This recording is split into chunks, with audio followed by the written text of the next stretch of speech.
e iniciando essa trajetória de fazer algumas entrevistas para trazer pessoas comuns que fizeram algo diferente, extraordinário, e hoje nós estamos aqui com o Marco, a gente chama ele de Marcão, o Biazão, e ele tem que ser o primeiro porque ele cedeu o espaço aqui para a gente fazer esse podcast, então ele é o primeiro patrocinador, na verdade, então seja bem-vindo.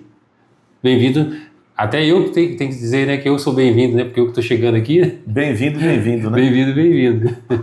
Isso aí, né, tô muito feliz, né, com esse projeto aí, né, nasceu aí no ano passado, você vinha falando isso aí, amei o nome, Partilha da Mente, né, que, enfim, o nome Partilha da Mente é bom e Partilha da Mente é um trocadilho para ficar.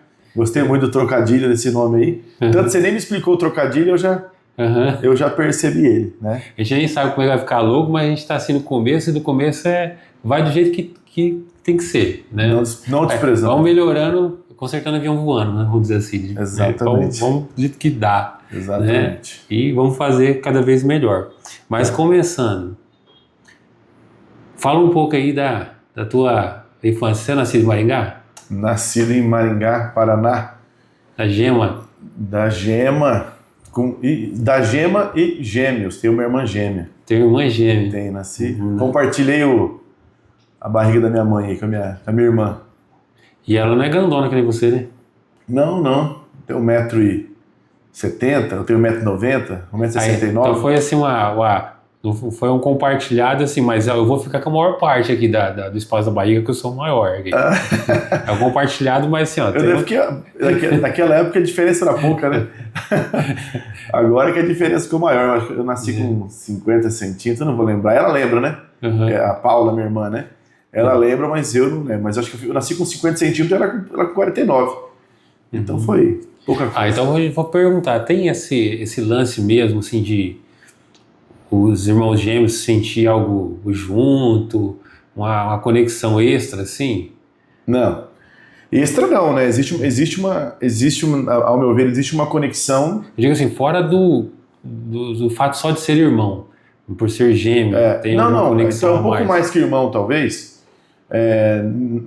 Assim, eu nunca senti nada daquele sobrenatural que a gente vê na TV por aí, né? De que um pensa, né, aquela conexão muito forte, mas é um pouco mais também, já que nós temos o irmão mais velho, acaba sendo um pouco mais do que o irmão mais velho, assim, né? Um pouco mais ou diferente, eu diria, pelo menos, né, para não errar.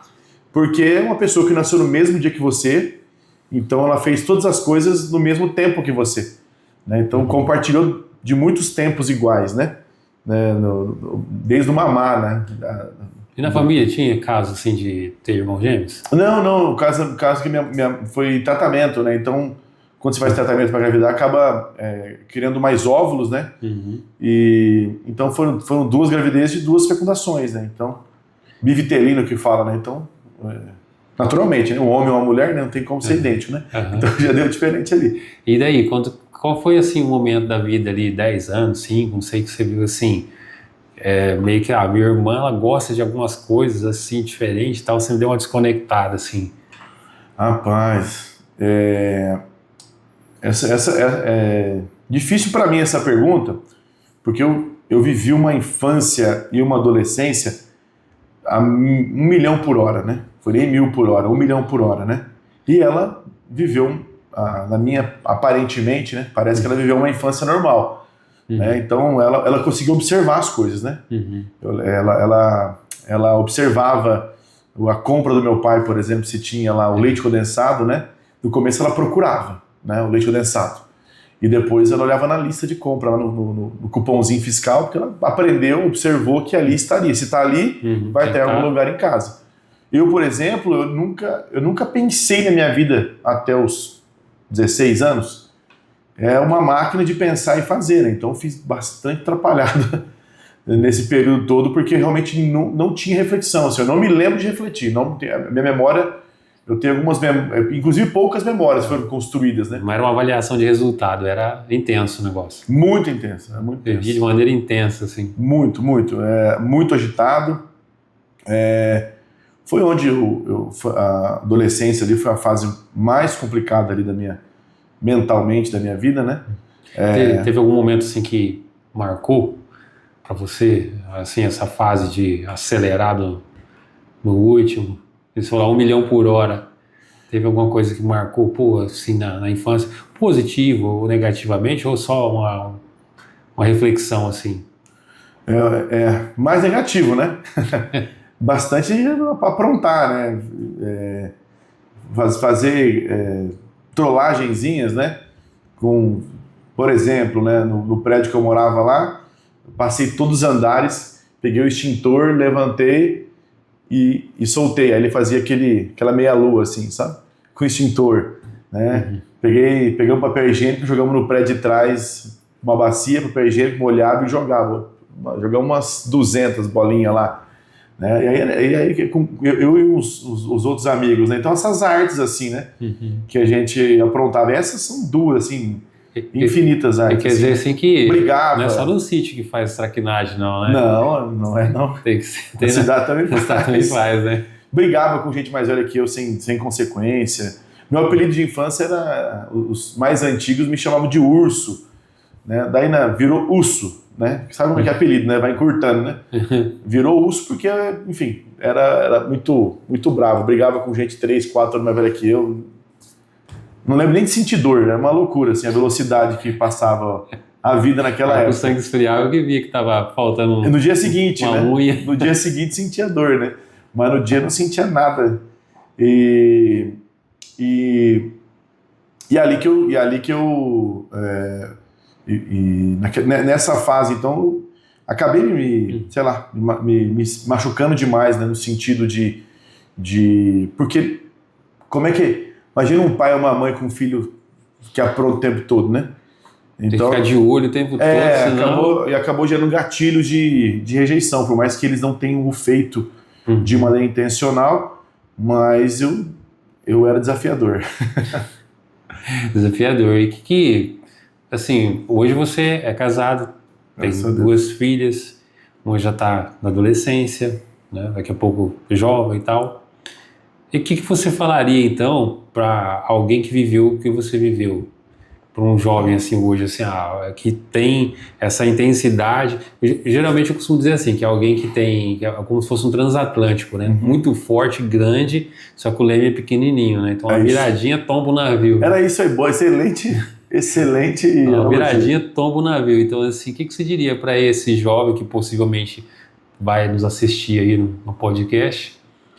O que você diria? Ou para o Marcos do passado? Calma, o que você... vai por aí, né? Eu vou falar para você o que eu falo para minha filha, né? Que é uma adolescente, e para os demais adolescentes, né? Apesar que ela é, perto de mim, um anjo maduro, né? Aqui, né, Isadora? E... É a nossa videomaker hoje aqui, ajudando a gente. No staff. Mas eu diria, acho que o mais importante que eu diria, assim, com 36 anos, eu acredito que tem um chão ainda aí, espero que tenha, né? Se for da vontade de Deus, é da minha. Mas eu diria que é um tempo muito curto. Então, assim, quando eu estava naquele momento de aceleração, naquela adolescência, naquela coisa, naquela paixão maluca, sabe? 880, 0 a 100, né? Eu achava que aquilo tudo era tudo, né? Então, o que eu diria para o jovem, mesmo que não pareça, aquilo ali é uma fração muito pequena da sua vida. Muito pequena, assim, ela determina muito pouco mesmo da sua vida, né? Então, calma, né? Eu sei que a mente está muito acelerada, as paixões também, né? Os impulsos também, mas calma que vai passar rápido. Essa intensidade, ela também é no sentido de que enxerga como se a vida fosse aquilo. Isso. O intenso também pensa, tudo que eu tenho é isso aqui. Isso. E assim, hoje com 36, vamos colocar, eu vivi ali uns 5, 6 anos de adolescência, né? Extrema, né? Depois dos 16 anos já começou a dar uma acalmada. Foram 6 anos, né? Só de empresa aqui, nós estamos de 4 anos de empresa, 8 de autônomo, 14 de mercado financeiro. Então, pouco tempo que faz um estrago danado. Então, calma, contém esses impulsos aí, contém esses impulsos, tá? Vai valer a pena lá na frente, porque a memória não apaga. Eu estava conversando isso no almoço com os meus sócios, eu não sei com eles hoje. Como tem coisa que eu não gostaria de ter feito na minha adolescência, sabe? Várias coisas assim que eu não gostaria de ter feito, né? Uma delas, por exemplo, a pornografia. Ela não apaga da mente o negócio, sabe? Você fica, tô há 1000 anos já. Nosso subconsciente ele faz comparação com aquilo que a gente conhece. Com aquilo que a gente já viu, já sabe, daí tem uma situação diferente, faz uma comparação. Mas você disse assim, 16 anos começou a mudar. Teve algum fator assim? Eu falo igual um amigo meu falando, virou homenzinho, né? 16 anos, assim, teve algum fator, né? Foi alguma coisa assim que extrapolou, você falou, não, peraí, aí já foi longe demais, deixa eu parar. Eu creio que a junção das coisas, né? Assim, várias vezes extrapolar, sabe? Uma das coisas que me incomodava muito na época, por exemplo, eu via meu pai algumas vezes chorar por minha conta, assim. Meu pai é um homem duro, sabe? E eu botei ele no limite, né? Já pedi perdão para ele, inclusive, nisso, e reforço aqui, pai. Me perdoe mais uma vez. Era muita imaturidade. E essas cenas, né? E também você vê o dano feito, começou ali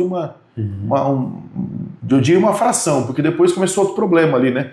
Ali eu caí nos jogos de computador e gastava toda a minha energia, esse canhão de energia, que hoje eu vejo que é uma qualidade, né? Podemos até chegar nisso depois, mas eu vejo que essa agitação toda que eu tinha, hoje é uma das coisas que eu uso na minha vida familiar, profissional, pessoal, eclesiástica, né? E que isso é uma delícia, né? Porque é muita energia para fazer muita coisa. Você se considera um fazedor.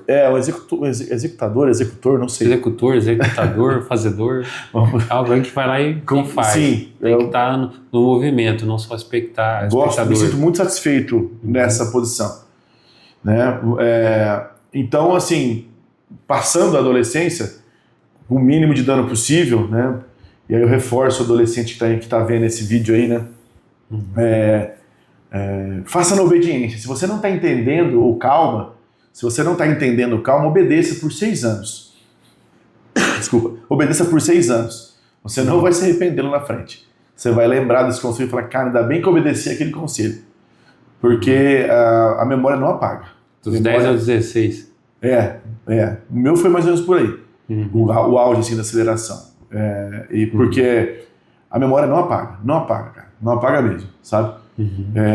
Tenho memórias que eu já falei, citei a pornografia, que é a pior de todas, eu acho. Ela torna a gente mal, assim, quando volta a memória, sabe? É bem ruim.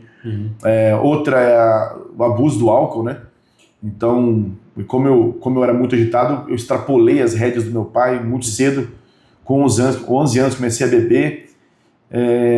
E aí o bonito era ficar bêbado, né? Eu lembro quando a gente tinha 16 anos, a gente tinha um jargão que a gente falava assim, vamos beber que a morte é certa. Né? Tipo assim, era a intensidade era no dia, era no agora. Não pensava que para nós a gente ia viver para sempre. Não ia ter nem uma pausa, é só aquilo ali. Aquele momento era eterno, né? Aquele momento eterno ali. Né? Então vamos beber que a morte é certa. E daí varava a noite só na gandaia. Né? Isso já com 16 anos, no meu caso até foi mais cedo.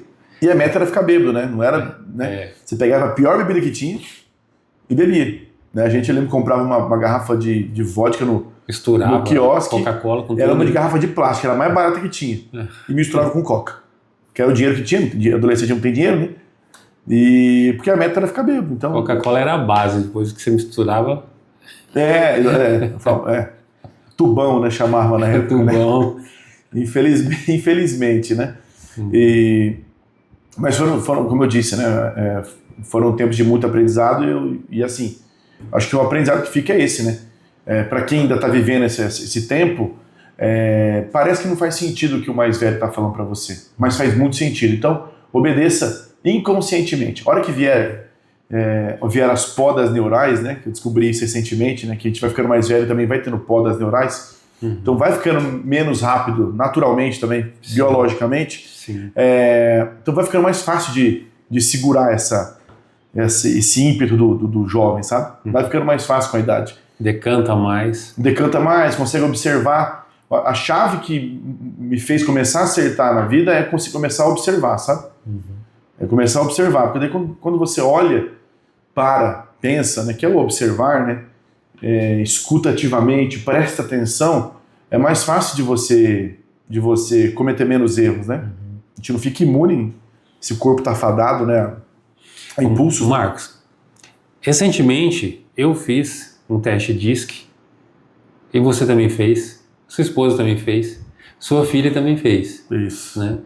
Eu fico pensando, a minha filha também acabou fazendo, mas eu fico pensando assim, eu acredito que você tenha visto isso inclusive no trabalho, né? Aqui com teus colaboradores, teus parceiros de trabalho. Quão é importante você se autoconhecer. Você saber que tem coisas que você é muito bom, tem coisas que são desafiantes para você. Não é que é ruim, mas são coisas que são um desafio, que não tem a ver com o teu perfil, que vai te deixar mais estressado e mais rápido. Né? E na adolescência, a maioria, né, é assim, aquele posto de poder, né, de energia física. Síndrome do Superman, né? Superman, né? Porque tem aquela energia. Aí, mas não tem esse autoconhecimento de si mesmo. Então hoje, eu estou vendo assim que nossas filhas, né, com 15 anos, estão fazendo já uma análise comportamental. Né, e já estão numa geração diferente, né? Mas a nossa geração, lá para trás, não teve nada disso. Não. Né? Não teve nada disso. Nenhum acompanhamento zero, né? Eu acho até que a pessoa que tinha muita coisa, assim como você, vontade de fazer, se desse coisas para fazer, né, que ocupasse o tempo, coisas boas no caso, sim, né? Talvez teria... O que você acha? Teria cara, dado uma direção melhor? É muito difícil de fazer essa dinâmica aí, porque... muda tudo, né?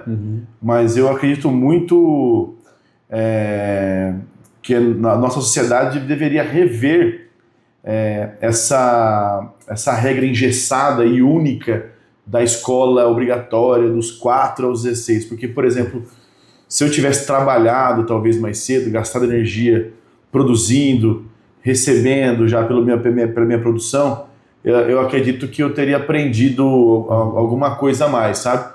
A escola me machucou muito, assim, eu falo na adolescência, aquela hipersocialização, né? A famosa quinta série. Eterna quinta série, né? Então ela me machucou muito, porque eu não conseguia gastar energia na escola, né? Eu lembro de um fato que me marcou. Você se via assim, fora da casinha? Totalmente. Hoje eu entendo, né? Na época eu não enxergava nada, mas hoje eu entendo que eu estava completamente fora da casinha, né? Aquele lugar... ele me machucava o tempo todo, né? Eu pergunto assim, você sentia que você era diferente dos demais, ou que o mundo inteiro estava contra você? Na verdade, de novo, eu não percebia nada. Naquela época eu não percebia nada, era uma sobrevivência. Então eu não conseguia pensar, refletir, observar direito, então eu estava ali para sobreviver. Cada dia, 4 horas, mais o contraturno algumas vezes, mais o treino à noite, que era a minha melhor fase, era o treino de basquete, que eu adorava treinar, porque é ali que você gasta energia e tem resultado, né?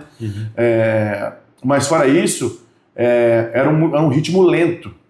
Para mim era lento aquele ritmo. Eu lembro de uma... Era acelerado, mas era lento. Não, eu era acelerado e o ambiente era lento. Entendi. Teve um momento que estava eu e um amigo meu na época, eu não vou nem citar o nome dele, porque se eu ver ele hoje eu nem sei quem é mais, sabe? Faz tanto tempo já. Mas eu lembro o nome dele. E nós estávamos na aula de física, né, com um professor que eu vou preservar também, porque é uma história negativa e a ideia é só a história, não é? Né? E na aula de física, eu gostava muito de física, no primeiro ano do ensino médio. E estava eu e esse menino que foi jogado para frente por conversar demais, por dar trabalho na escola. E a gente, então, naquela aula de física, a gente se encontrou em física. E a gente começou a estudar por conta. O professor estava no capítulo 8, por exemplo, do livro, não lembro, tá? Nós estávamos no 20, sabe? A gente pegava na aula dele, enquanto ele estava falando, a gente estava... E aí ele pegou, olhou para nós e falou, fulano, Marcos, fulano, olha, vocês têm que prestar atenção na aula, que o que eu estou falando é importante para vocês também, sabe? Hoje, com 36 anos, e também sou professor, né, lá na igreja, eu vejo o quanto isso foi um ato de imaturidade profissional daquele professor, né? Porque ele tinha razão que ele tinha coisas boas para acrescentar. Ele tinha razão. Ele não estava errado em relação a essa informação. Mas você tem 2 alunos com dificuldade de acompanhar o ritmo da aula, que estão gastando o tempo da aula para o assunto da aula. Porque eu lembro que aquela foi a última paralisação que eu tomei. Dali para frente eu passei 2 anos e meio, foi mais ou menos na metade do ensino médio, do primeiro ano, eu passei 2 anos e meio me arrastando até concluir o ensino médio, né? Então era um ambiente muito devagar pro raciocínio, pela agitação que eu tinha, para a mente acelerada que eu tinha naquele momento, né? Eu e meu colega nessa história. Então me machucava demais. Para me manter enquadrado naquele local, me machucou demais mesmo, assim. Uma coisa muito... eu faço um apelo às autoridades de educação aí que realmente, para quem é mais imperativo, né? Nesse caso, nessa história que você colocou, você estava interessado na matéria. Exatamente. Estava interessado na matéria, só que a maneira com que você aprendia é diferente dos outros. Enfim, hoje eu penso de 1000 formas, né? Não é já está tudo bem resolvido, mas eu fico pensando, se acontece comigo, o que eu faço? É o caso de trazer para perto um aluno desse, né? Traz para perto no pós-aula, cara, legal, hein, cara, você tem dom para isso aí. Passa no laboratório de física lá da UEM, da faculdade, que eu quero te mostrar uns negócios legais, sabe? Eu penso que esse é um caminho de você nutrir quem tem essas características que eu tinha naquela... Dá mais, né? E não parar, né? E não parar e constrangendo, sabe? E após os 16 anos, o que aconteceu? Enfim, como eu falei, né? Acabei gastando bastante energia no jogo de computador, né? Sentado ali, aquilo lá gasta energia. Parou algumas noites. Várias delas. Concluí o ensino médio, né? E aí não tinha a mínima ideia do que eu ia fazer, né? Da vida, né? Literalmente não tinha a mínima ideia. Tinha um amigo que queria fazer turismo e hotelaria, e esse foi o gatilho, basicamente isso. Que aí me jogou para a cultura, né? Que até hoje nós temos essa cultura do sair do terceirão e fazer uma faculdade, né? E que também é muito perigosa, né? Mas se não souber o que é, ou saber quais são as áreas que você se identifica mais do teu perfil, aí só quando começa a apertar de matéria, é igual as engenharias, né? Quando começa muito cálculo, a pessoa desiste. Não, eu queria projetar, eu queria fazer tal coisa. Sem fazer cálculo. Aí, né, vai ter que passar pela fase do cálculo, não tem que gostar do cálculo. Se não gostar, não tem como se formar no engenheiro, né? Exatamente. Então, é bem isso, assim, a falta de às vezes, vivenciar o dia a dia daquele profissional, né, trabalhar um pouco. Até falo que eu acho que é uma coisa errada também, né, falando sobre as pessoas que são da área da educação. Eu acho muito ruim um adolescente só poder trabalhar em meio período com 16 anos. Porque se os pais saem de casa, imagina, né, você mesmo falou, acelerado, né, e fazer um monte de coisa errada, né. Eu também era assim, não era um acelerado, mas era um bagunceiro quieto, né.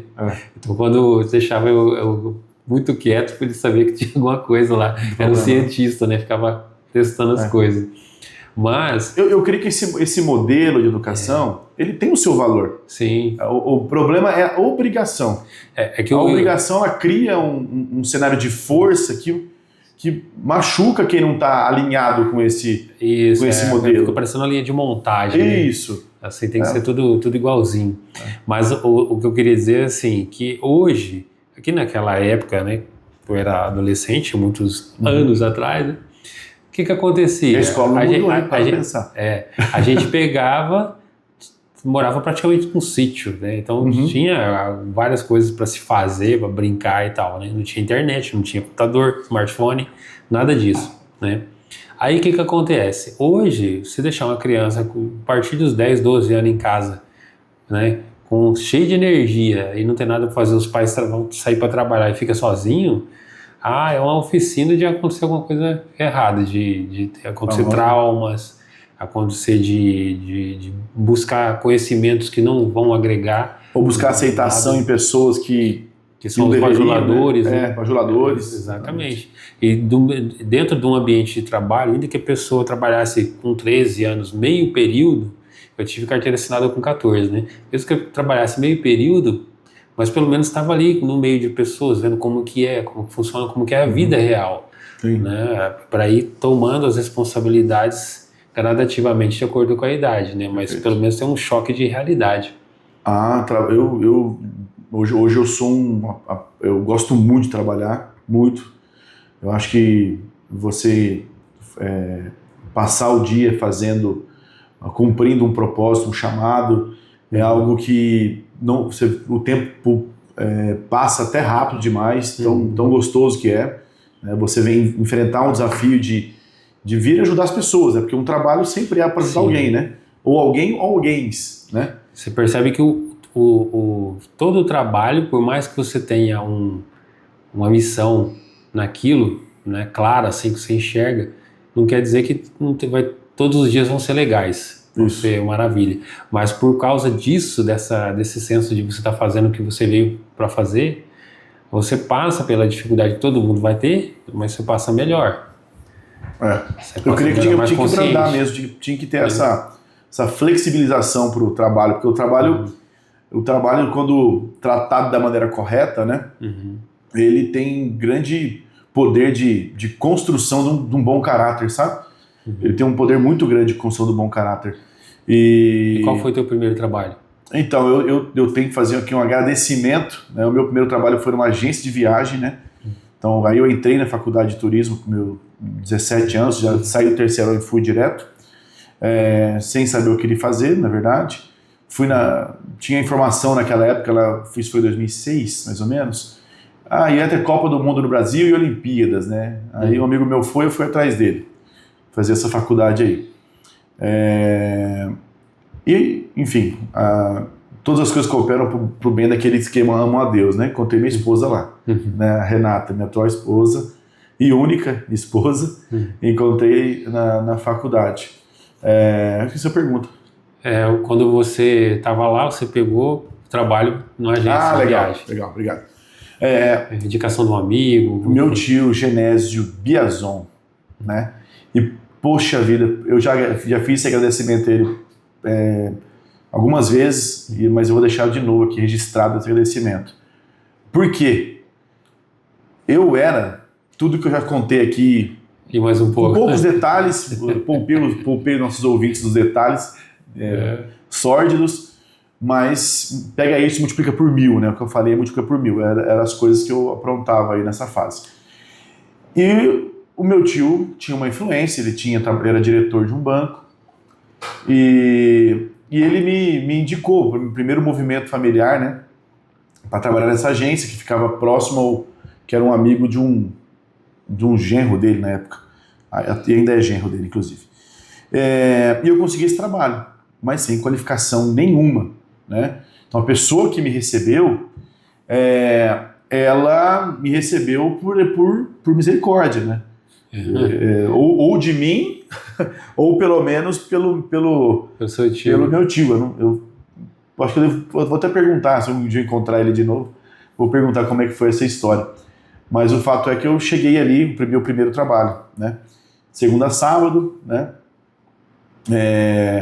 Tinha uma função ampla, né? Fazer o que tinha para fazer lá, né? Não tinha muita coisa. E ganhava R$350, eu lembro. Isso já no primeiro ano de faculdade, assim? Já? Primeiro ano de faculdade. Né? Aí eu tenho que agradecer meu pai muito, muito, muito, muito. Porque o meu pai, ele foi muito resiliente e eu lembro muitas vezes de eu voltar do trabalho, né? Às vezes ele ia buscar no trabalho e não vai dar para mim, cansei, não quero isso para mim. Ele era duro comigo no bom sentido. Marcos, a vida é assim mesmo. E ele aguentou Nesse trabalho foram 6 meses. Toda vez que eu entrava no carro com ele, chegava em casa, eu vinha reclamando. Porque, imagina, tinha uma vida solta. Não aguento mais esse Ficar patrão das opressor. 8 às 18 trabalhando, mais sábado que era das 7h30 ao meio-dia, né? Enfim, mas ali, então eu tive 6 meses ali nesse trabalho, não durou, né? Naturalmente, eu era um péssimo funcionário, do ponto de vista da execução, nunca cometi nenhuma infração, mas era um à toa ali, né? Sem proatividade, era realmente um péssimo colaborador. Até interessante o que você falou agora, sem proatividade, sendo que você era um cara acelerado. Pois é. Eu não queria estar ali, né? O querer na vida da gente, ele é soberano, né? Se a gente não quer, né? Deus nos deu o livre-arbítrio, né? Não tem quem vai fazer querer. E nem ele vai fazer, Deus poderia fazer nós queremos, ele não faz. Porque ele nos deu o livre-arbítrio. Então, o querer é algo muito poderoso, né? Você escolher querer, né?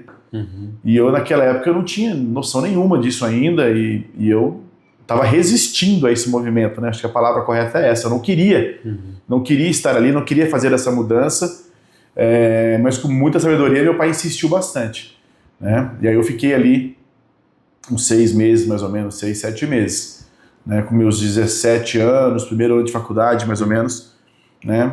Aí depois eu saí dali e fui trabalhar no sindicato das escolas particulares, né? Não, mentira. Primeiro foi no aeroporto, carregando mala, levando escada lá no aeroporto. Durou 30 dias, mas ali eu falei, cara, serviço pesado aí, não tô pronto para ele não. O urso levando a mala. Falei, eu tô pronto pra ele não, cara.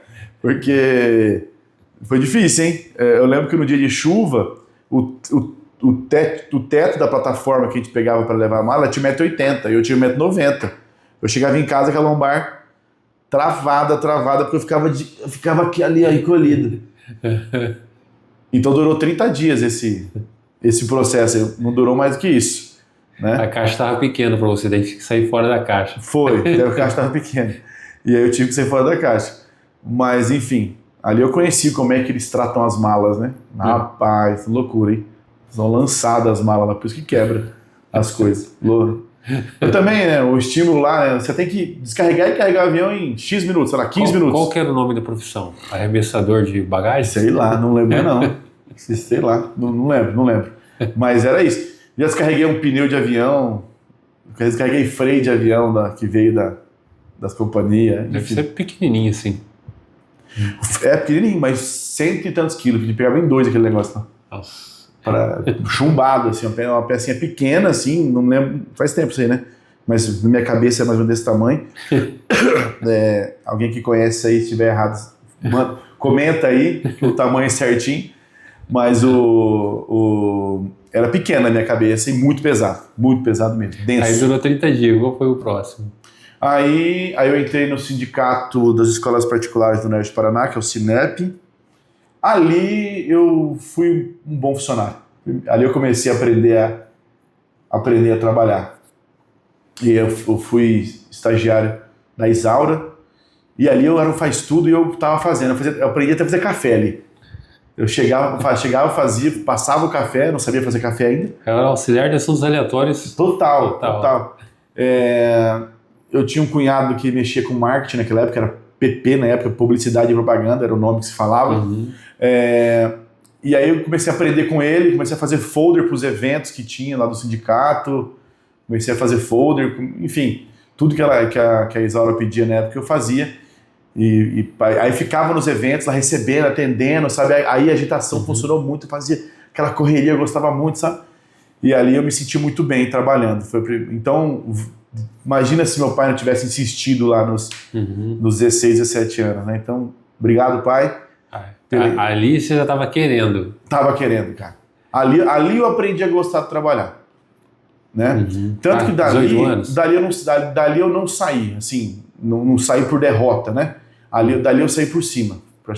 Ali eu tinha 18, 17. 18, tinha 18 anos já, 18 e meio, por aí.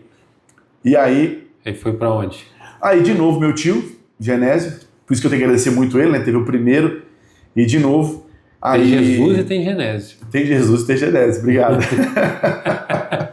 E aí, meu tio Genésio, ele me indicou... Ei, tiozão, hein? Olha o tio. Ele me indicou para o Bradesco na época, né? E ele tinha um cargo alto, eu não lembro mais o cargo dele. E ele me recomendou, né? Então tem uma influência, né?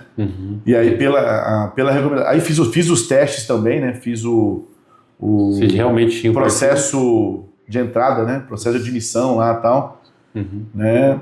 E aí consegui a vaga, né? Aí eu saí basicamente do Cinep, fui para quase emendado assim, né? Não tive férias, nem tirei férias. Aí eu comecei no Banco Bradesco naquela época, né? Comecei como escriturário, era o cargo. Eu ficava com o coletinho na frente lá, né?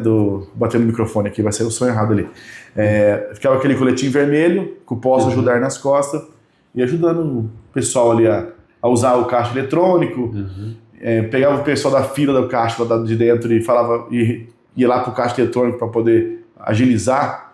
E o banco tinha esse movimento, ele queria já diminuir essas filas, né? Mas já tava com 1,90 m, né?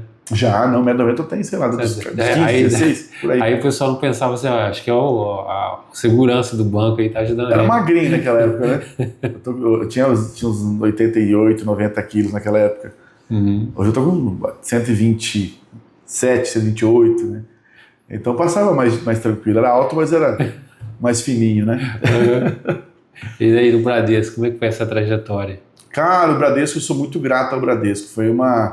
Foi muito dolorido, né? O banco ele tem uma cultura de cobrança, hoje eu vejo até ruim, não é saudável.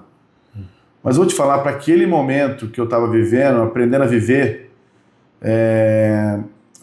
ali me maturou mesmo, sabe?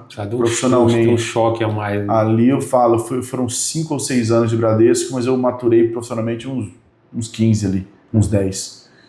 Porque a intensidade que eu tinha para dar, eles precisavam de mais. Acredite se quiser. Eu joguei toda a minha intensidade lá e não foi o suficiente. Não foi o suficiente. Ali eu tive... Eles te davam mais. Eu cresci muito rápido, né? Eu comecei como escriturário, depois eu fui para cobrança interna ali na parte de centralizadora, né? Então eu recebia as cobranças daquela região, ia no cartório primeiro ofício, segundo ofício de protesto, cartório de subidor, pegar título, levar os títulos para serem protestados, um disquete na época. Os mais jovens nem sabem o que é isso, bate no Google, disquete, né? Levava disquete, buscava... um pendrive redondo. Ele é redondo por dentro, né? Por dentro fora é quadrado, né? Dá pra ver o redondinho dele assim, mas E aí ele levava os disquetes, trazia o disquete, rodava, processava esses dados, buscava os títulos de protesto, que era em papel naquela época, né? Tudo por papel. Então, cobrança, como escriturário, cobrança. Depois eu fui para Caixa. Depois de Caixa, eu fui para supervisor administrativo. Depois de supervisor administrativo, eu fui para gerente de PA. Então, tudo isso em 3 anos. Né?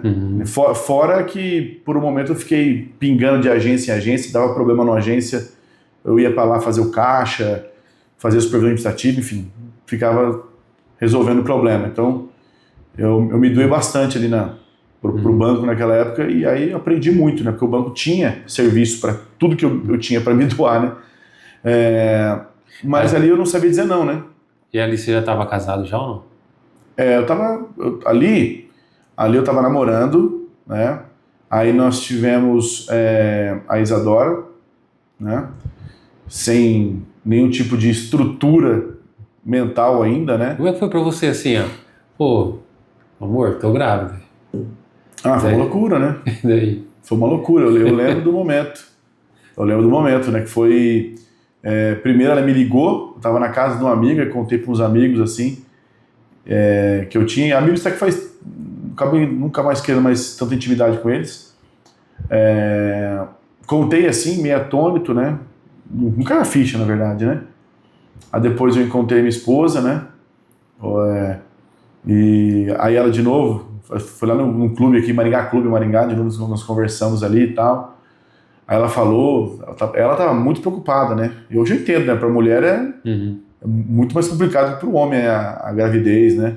E a maternidade, porque as histórias por aí de homens que abandonam a paternidade são maioria, talvez, quase. Não tem estatística, tô falando besteira aqui.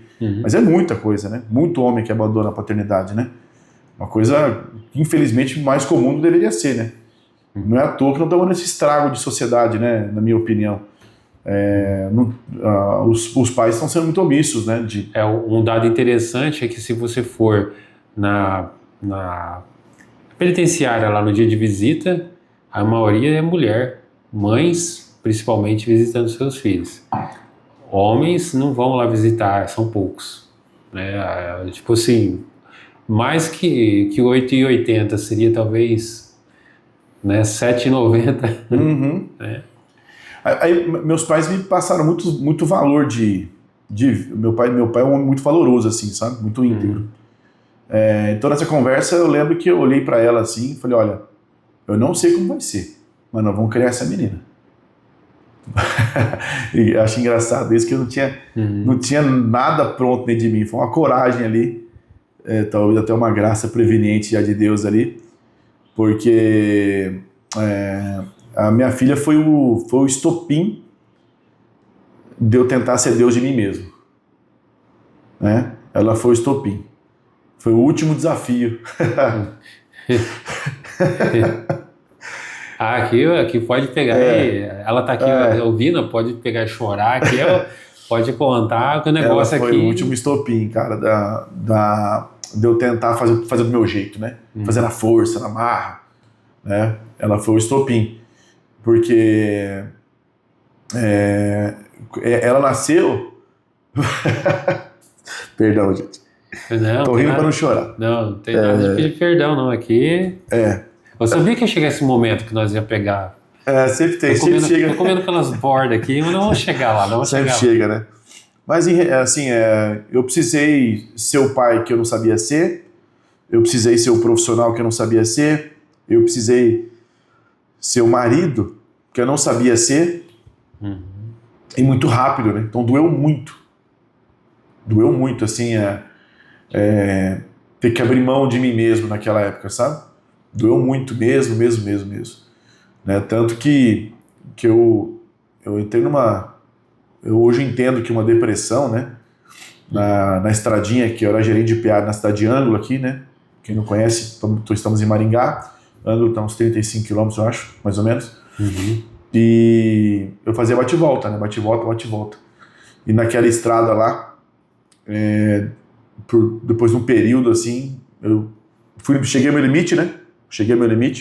Do estresse, né? O limite da agitação, né? Então eu fiz e estourei, né? Fui no meu limite. E ali eu tinha pensamentos, né? Como eu não sabia dizer não sabia, enfim, eu tinha pensamentos ali de, se eu capotar o carro aqui, chegar uma boa aí. Vida. Eu até não pensava em me tirar a própria vida, eu pensava, olha que loucura, né? É uma insanidade. Porque eu pensava, se eu capotar o carro e me machucar grave, é uma loucura. Não queria morrer, mas eu queria me machucar grave para ficar 2 meses parado. Né? E eu não conseguia me comunicar com o meu gerente e falar, cara, eu preciso de ajuda. Eu não conseguia falar isso. Né? E nessa estrada de Ângulo aí... E nesse período ali, ela já tinha nascido? Já, ela estava em casa. Um dos motivos de eu não morar em Ângulo é por ela. Ela estudava em Maringá, uma boa escola. Um aninho? Um aninho, por aí. Então eu bati e voltava para deixar. Minha esposa trabalhava em Maringá, a Renata. Então eu falei, melhor eu na estrada do que elas. Né? Melhor eu do que elas na estrada.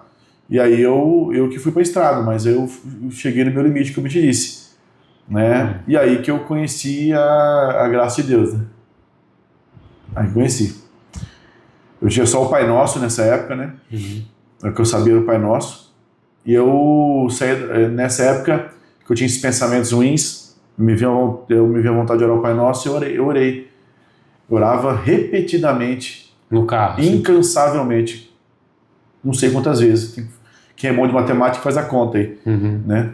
40 minutos, 35 minutos, quantas vezes dá. Mas era todas as vezes possível ali, eu fazia essa oração, e na volta a mesma coisa. Eu ia orando, porque eu entrava num transe, não pensava em nada, né?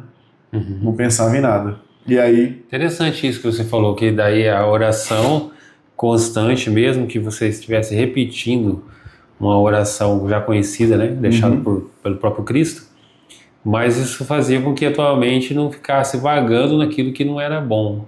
Interessante isso. Eu no mínimo isolei, né? Eu no mínimo isolei minha mente, e eu creio que Deus, ele... Era tudo que eu tinha, entende? Era tudo que eu tinha, né? Eu sei que a Bíblia diz, né? Não orar em vãs repetições, né? Mas Deus conhece o coração da gente, né? Aí você começou falando assim, foi ali que eu parei de fazer as coisas, eu sendo Deus. Né? Ali... Foi ali. Ali eu vi que eu... Quando você tentou tudo e não dava mais, não tinha mais nenhum cartucho para... Aí acabou o Superman. Acabou o Superman. Ali morreu o Superman. Eu vi que eu tinha limite. Eu vi que eu era um homem falível, né? E aí eu comecei a orar, né? Aí logo em seguida me veio a vontade de ler a Bíblia, e aí eu acredito isso ao Espírito Santo, né? Como assim vontade de ler a Bíblia, né? Não foi influência de ninguém, foi algo seu, assim. Naquela época não. Baixei um aplicativo que até hoje eu tenho, da YouVersion, e comecei a ler a Bíblia por ali, por conta própria, sabe? Lembro de gastar muitas horas lendo a Bíblia no começo, assim, foi tudo fazendo muito sentido, sabe? Eu fui colocando as coisas em prática. Trocou o videogame pela Bíblia. Foi. Eu dividi, né, no começo, né? Depois eu troquei. No começo era uma divisão, porque demorei um pouco para largar o videogame. Mas comecei a ler a Bíblia e colocar em prática. E é incrível o quanto que a Bíblia é um manual. É incrível. Né? Até hoje me surpreendo com coisas que às vezes parecem fazer pouco sentido no primeiro momento, e você coloca em prática e ela literalmente dá o efeito exato do que é esperado. Teve um dia assim, essa trajetória, que você teve aquela inflexão, assim, aquele dia que falou, caramba, hoje eu senti diferente, hoje o negócio arrebentou comigo, assim, teve um momento assim? Você não sabia como que ia ser depois, assim, tinha aquela clareza que você tem hoje, mas você falou, não, peraí, alguma coisa tá... Foi quando eu tive quando eu batizei um pouco antes do meu batismo, né? Aí demorou eu tenho uns 7 anos de intervalo, 6, 7 anos de intervalo de estudo até chegar nesse momento, né? Porque foi maturando, aquilo foi... porque eu descobri que eu era limitado naquele momento. O que eu descobri, né? Que eu era limitado e que Deus existia. Né? Antes Deus era algo que as pessoas falavam, né? Graças a Deus, né? Né? Alguém distante. Assim. Jesus amado, né? Eram os jargões, né? Era alguém distante, né? E ali eu falei, ele existe. Né? Primeiro momento eu falei, ele existe. E aí eu comecei, mas por que tem esse monte de religiões? Por que tem budismo, shintoísmo, islamismo? Por que tem, tem espiritismo? Por que tem tudo isso, sabe? E eu fui mergulhar nessas crenças. Aprender um pouco de cada coisa. Fui ler um pouco do Alcorão, fui ler alguns trechos, porque o islamismo tem 1 bilhão de pessoas aí. Falei, caramba, por que tem 1 bilhão de seguidores? Eu fui entender. E eu lembro de encontrar muita coisa assim que eu achei, me perdoem aí, né? Quem crê nessas coisas, mas eu achei muito superficial a visão, assim, por exemplo, do hinduísmo e do budismo e do shintoísmo, são ali as asiáticas, né? Ela não me tirava, não me saciava as minhas dúvidas e não me tirava do buraco que eu tava, sabe? Era muito técnicas, sabe? Técnicas de respiração, técnicas com o corpo, sabe? Para você ter um bem-estar. Mas naquele momento eu tinha descoberto que a vida acaba, né? Então eu tinha uma ânsia um pouco mais de entender. Tinha seu valor para algumas coisas, mas para aquilo que você precisava... Não resolvia, né? E aí eu percebi em coisas mais profundas, né? Percebi aí no Alcorão, por exemplo, que o fim dos tempos dele é com Jesus. Descobri naquele tempo, né? Naquele momento. Descobri também no Espiritismo uma frase, né? Famosa dentre eles, que é reencarnar até o padrão de Cristo, né? Que é a crença deles, né? E aí eu falei, cara, quem é Jesus, né? Quem é Jesus? Aí eu fui ler o Novo Testamento, cara. Aí Começou a clarear. não, aí fez todo sentido, né? Aí fez todo sentido. É apaixonante você ler o Novo Testamento. É apaixonante, é uma história de redenção e de amor a nós, né? De sacrifício a nós, né? E aí, lendo o Novo Testamento, resumindo esses 7 anos todos aí, lendo o Novo Testamento, que eu comecei a ficar... tá muito duro no começo ainda, né? Eu não enxergava, né? Porque eu falava... alguns pastores e padres cometeram erros graves, assim, né? E eu julgava demais, né? Tipo, a igreja é coisa pra enganar trouxa, né? Eu acreditava naquela época, né? Então eu não queria fazer parte. Eu já tinha lido a Bíblia uma vez inteira, já cria em Cristo, mas falava, eu não vou participar de igreja, porque a igreja é para enganar os outros, né? E até que o Espírito Santo me tirou as camas, né? Nessa época o teu sogro, o Marco Antônio, estava já... Já, o Marco Antônio já... frequentando a igreja, assim, sido... Já era um exemplo, né? A minha conversão passa pelo Marco Antônio, né? Passa pelo João Cristóvão, meu sócio hoje aqui, chama de Zito, e passa pela Adriele, né? Que é membro também. Ela era minha chefe na época, né? Eu trabalhava para ela e ela gastava... No banco? Não, aí depois eu saí do banco, né? Parei no banco, né? Eu parei no banco, depois eu saí do Bradesco nessa época. Vamos fazer um cruzado aqui, não?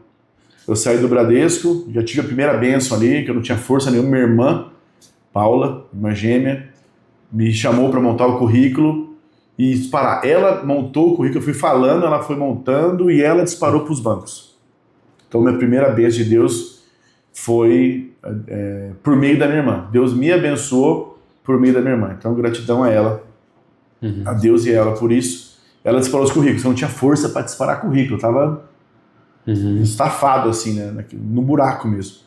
E aí, gente, se vocês veem pessoas que estão no buraco, não fiquem falando para ela, sai do buraco, vai lá e faça alguma coisa, sabe? A minha irmã me tirou do buraco naquela hora, ela me tirou do buraco. Você tem que ir andar junto. Ela me tirou do buraco, cara. Ela me tirou do buraco porque daí eu tinha entrevista para fazer. Apareceu essa entrevista, eu tinha que fazer entrevista. Entendeu? Você saiu do banco sem ter nenhuma perspectiva, assim, se fala. Não, aí eu fiz entrevistas primeiro, em outros bancos. Aí aceitei uma vaga em Maringá, um cargo abaixo, né? Voltava para gerente de pessoa física. Mas eu voltava para perto de casa, né? E ganhando mesmo tanto. Aí eu pedi demissão no banco, no Bradesco na época, e fui para o banco HSBC, nessa época aí, né? E passei mais 8 meses. E lá que a Adriele estava? Ainda não. Ainda não? Aí passei mais 8 meses no HSBC, aí fui demitido do HSBC, porque o Bradesco comprou o HSBC, né? O HSBC Brasil, porque o HSBC é grande, né? Comprou a parte do Brasil do HSBC, aí fui demitido. Foi um sofrimento muito importante que eu passei ali, graças a Deus pela demissão, depois eu posso até explicar. Aí eu fui para a empresa da Adriele, chamada Tributec. Aí eu trabalhei ali. E ali eu questionava muito ela, duro, né? E ela sempre me respondia com amor, teve um momento marcante eu e a Adriele ali, que eu falei, Adriele, para, todos os caminhos levam a Deus. Ela parou e respondeu, sim, Marcos, todos os caminhos levam a Deus, mas só um leva à salvação. Checkmate pra mim. Acabou com meus argumentos, né? Mas eu só percebi isso depois também, né? Hoje tá bem marcado na minha memória, assim, que eu fiquei muito... Falei, poxa vida, é isso, né? Levar a Deus, beleza, agora. E a morte, né? A morte tá na porta aí, nossa, né?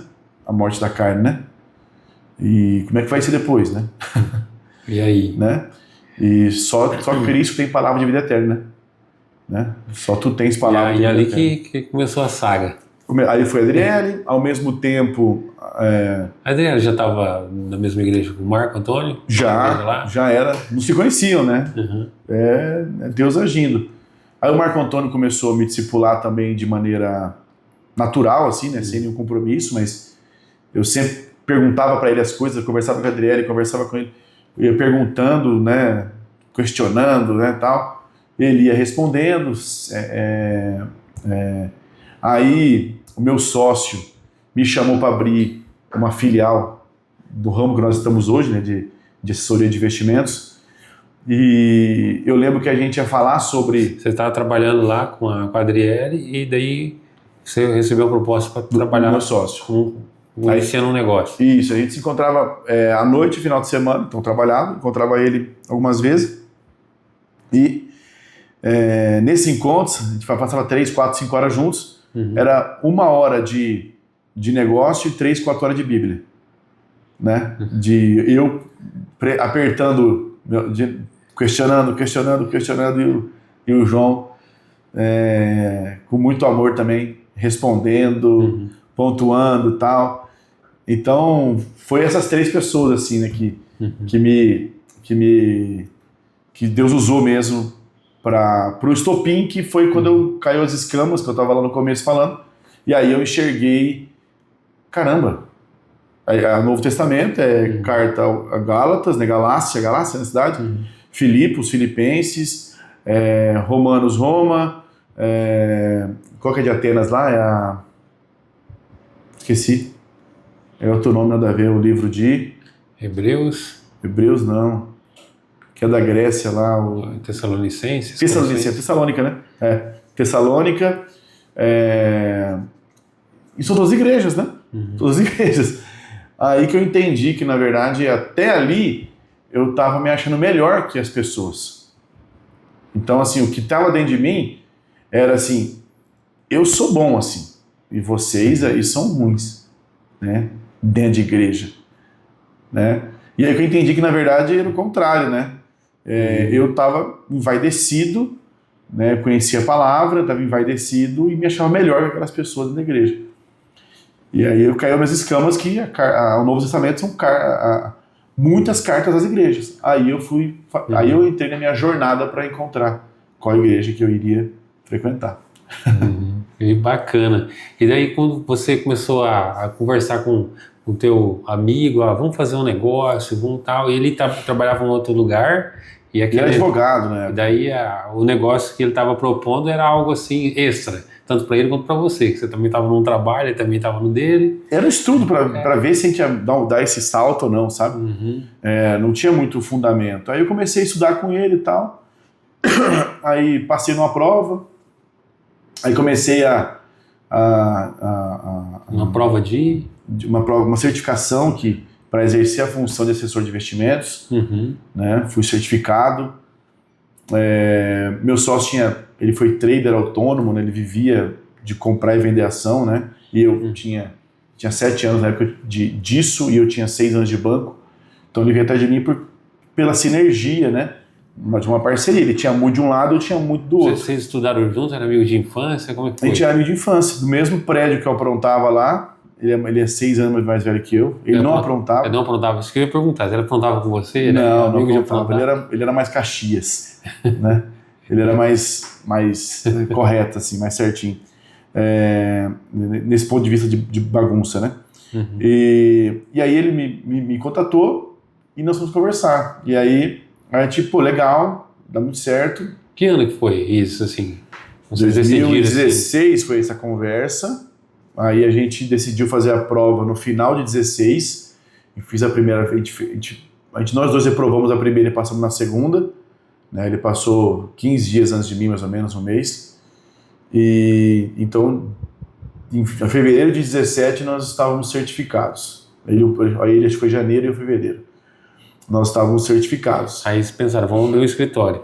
Aí a gente foi atrás de um escritório já existente para poder trabalhar, né? Precisava de um escritório para poder trabalhar. A gente encontrou um escritório lá do Rio Grande do Sul e começou lá de casa, né? A gente se vinculou a esse escritório e de home office aqui de Maringá começamos a trabalhar. Ele na casa dele e na minha, né?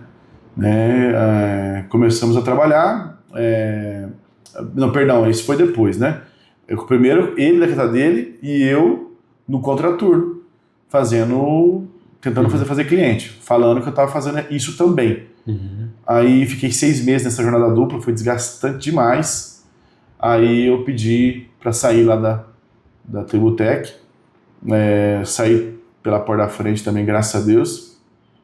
E aí a gente então botou energia total. Então a gente se falava muito mais dali e a gente começou então a fazer clientes. Aí até ali você levava o nome da outra empresa. Levava o nome da ZAL na época, que é o número alemão. E quando que surgiu assim, GAD? Teve a XP e ZAL tiveram um movimento, né, de mercado e onde nós nos desenquadramos desse movimento deles, né? A gente não estava muito... não tava, o fit cultural, como diz hoje, né? Era diferente do nosso para ele. A gente tinha uma pegada diferente, né? Os valores que vocês tinham. Não quero cuspir no prato que comi, né? Porque foi uma bênção também ali o nosso tempo com eles ali, né? Uma bênção mesmo, aprendemos muito. E então, por esse desenquadramento, a gente teve uma oportunidade de sair dali e aí a gente entendeu que para a gente fazer do nosso jeito, né, o que nós acreditávamos que era o mais correto, o mais certo, o melhor para o cliente, o melhor para o assessor, né, o melhor equilíbrio entre tudo isso, a gente tem que fazer por conta, colocar os nossos valores no negócio, né? E aí a gente deu esse passo, né? A gente nem queria dar no começo, a verdade era essa, mas como o movimento foi muito forte da antiga corretora ali, a gente não viu outra saída, né? A não ser tocar o nosso negócio. As circunstâncias fizeram vocês dar um passo a mais. Ali pressionou. Ali profissionalmente foi o segundo passo de fé que eu tive que dar. O primeiro foi sair de uma CLT lá que eu tinha para autônomo, né? Começo de carreira ganhando muito pouco. O primeiro relatório de comissão que veio foi R$4, se eu não me engano. Você imagina passar o mês inteiro trabalhando e veio R$4 toda a comissão. Então foi desesperador assim, a realidade de ser autônomo, mas forjou muito, né? Forjou muito. Aí Gálatas 6,7 fez um sentido danado na minha vida, né? Certamente o que plantarem colherão, né? Planta pouco, olha, quem planta vento, colhe tempestade, né? Tem uma frase que eu gosto muito de falar para as pessoas que é assim, que a dificuldade mede o tamanho do seu sonho. Porque tem gente que fala assim, eu acredito nisso, acredito na empresa, acredito nesse negócio e tal, mas aí quando vem a primeira dificuldade, a pessoa fala, acho que eu não acredito tanto não. Deixa quieto, né? Deixa quieto, né? Dói demais, porque, eu tô acostumado, vamos supor, sei lá, ganhar 2, 3 salários mínimos, de repente para R$4, né? Tem que acreditar muito, né? Tem que realmente saber para que veio, para construir algo. A cultura que eu vinha na época, meu pai e minha mãe são funcionários públicos, né? Minha mãe é professora, português, e meu pai na Copel, né? Aqui do Paraná. Agora foi comprada, mas antes era pública. E meu pai ensinava assim, olha, que é a geração dele, né? Olha, tem que estar bom você trabalha para empresa grande ou para o Estado. Vai por mim. O que ele fez, esse caminho deu certo, né? Ele conseguiu prosperar nesse caminho. Eu tinha isso, né? Só que Deus não tinha isso para mim, né? Porque eu não queria abrir a minha empresa na época, por incrível que pareça, né? Olha, o único jeito de eu exercer minha profissão do jeito que eu acho o melhor jeito possível é eu sendo o líder da empresa, né? Eu e o João, no caso, né? Nós sendo, né? Porque eu sempre andei junto com o João. E então foi um salto ali, eu ganhava bem, nem precisava sair e tal. Eu cheguei a ganhar bem já na corretora antiga. E aí eu dei abri mão de tudo ali, tinha juntado dinheiro, gastei toda a reserva que eu tinha para fazer a transição, né, de corretora, porque é o que nós é o que nós achávamos certo fazer, né? É o que nós entendíamos como certo. E ali foi o segundo salto de fé, né? O primeiro foi para sair do CLT para ser autônomo, e o segundo foi para sair de autônomo para empresário, né? Porque foram esgotando os recursos, né? Foram esgotando os recursos. Saiu de coadjuvante para o papel principal ali. Exatamente. O protagonista. Exatamente. Aí eu vi o tamanho do desafio que é empreender. E daí só trabalhavam vocês dois.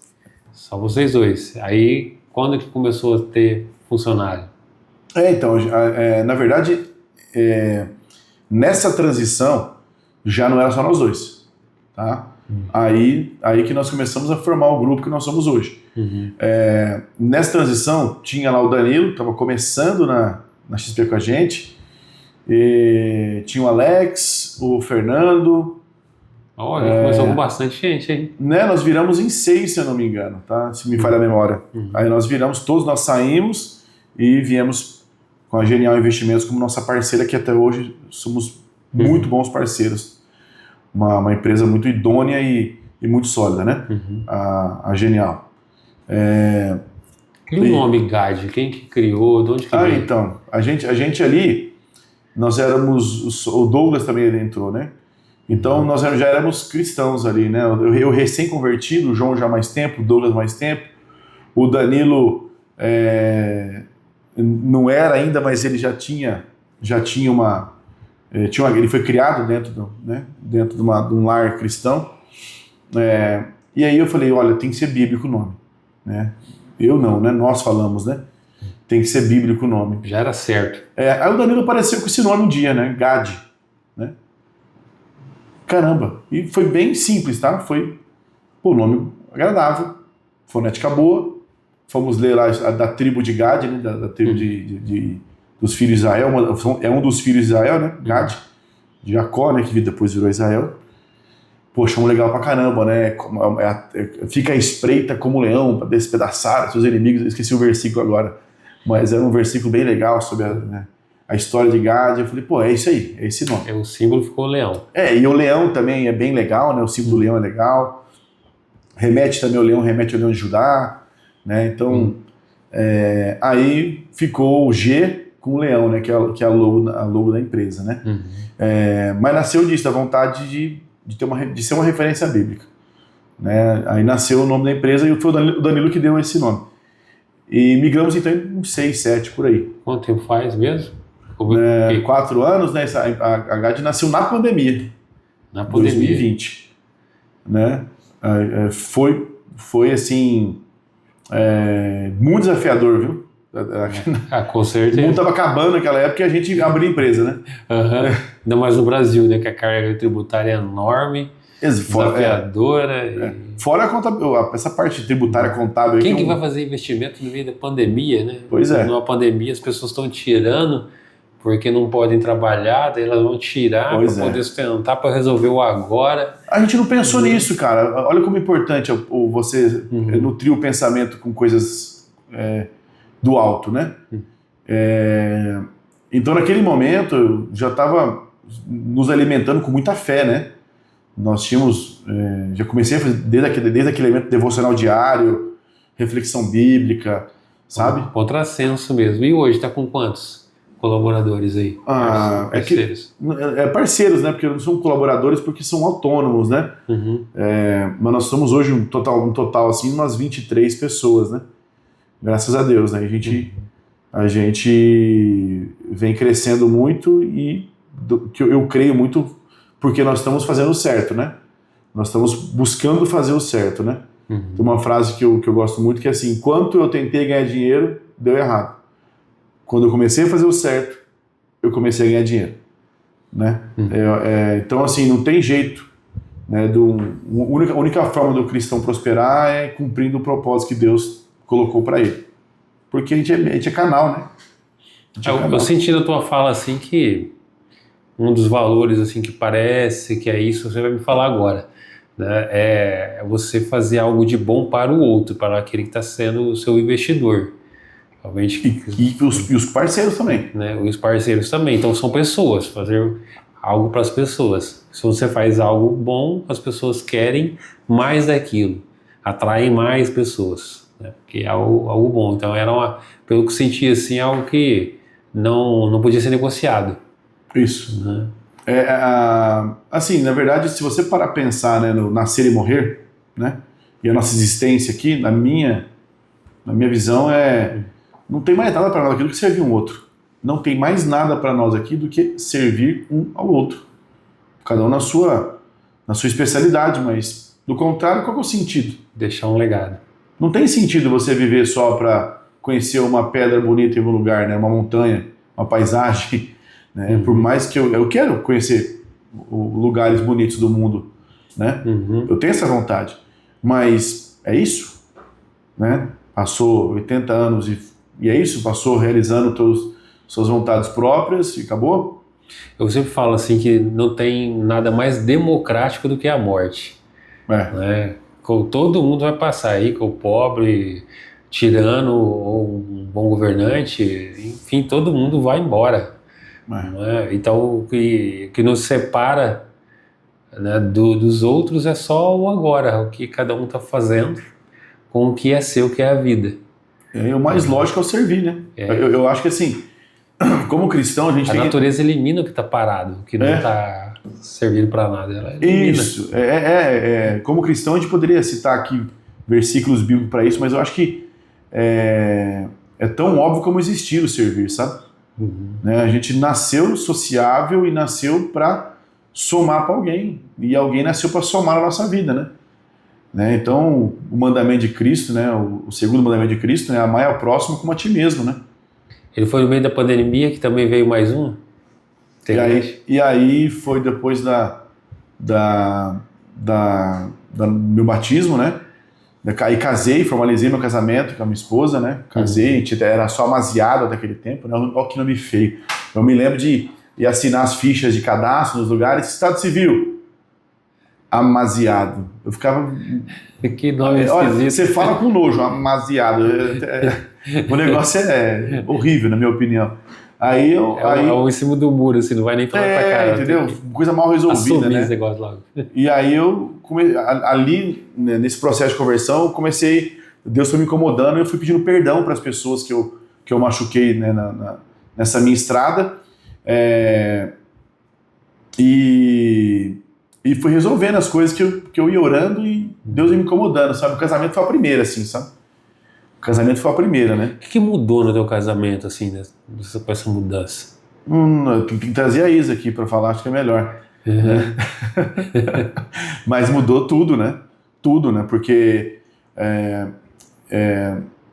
uma das coisas, por exemplo, né? Eu aprendi no mundo que filho é algo... que filho é para sempre, casamento não.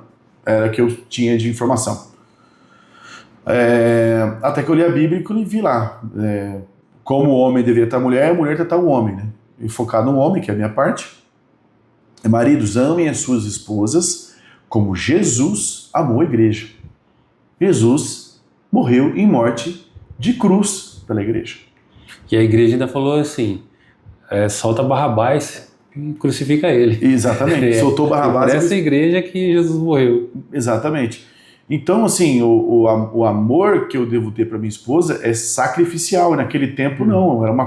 Eu sentia que a gente vivia em competição, que é a cultura que o mundo ensina, né?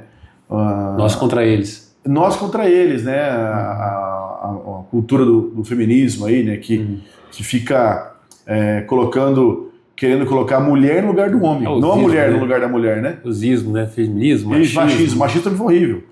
Né? Também quer colocar o homem abusando da mulher, né? O machismo, né? O feminismo quer colocar a mulher abusando do homem, né? E eu entendo que, na verdade, são só complementares, né? Quando você olha... Nós precisamos delas, elas precisam de nós. Exatamente. E tá tudo certo. Quando você olha como um time, né? E eu olhei para as características da Renata, a Renata olhou para as minhas e a gente vem permitindo que cada um exerça as suas melhores... Bateu na mesa e falou, agora nós vamos... Essa jornada é até o final. Exatamente. E aí, essa é uma das coisas que faz toda a diferença. Quando você entende que esse compromisso é um compromisso até o final, né? E quando você coloca isso como compromisso até o final, você vê que a relação do marido e da mulher é maior do que a dos filhos, do que do pai para o filho, da mãe para o filho. Eu acho até que eles precisam, os filhos precisam disso. Quando os pais estão unidos, eles se sentem mais seguros. Sim. Tá? O emocional deles não é tão abalado quanto de um filho que vive num lar, né, disfuncional, que as pessoas ficam brigando. Sim, competindo, né, dentro de casa. Né? A Isadora, foi nítida a mudança que eu vi nela quando eu comecei a tratar minha esposa com respeito, sabe? E vou te falar, tá? É um treinamento até hoje. Nós estamos há 17 anos juntos, né? Aquele velho Marcos lá, ele como a gente brinca no batismo, né? Eu afoguei ele, mas o maldito sabia nadar, né?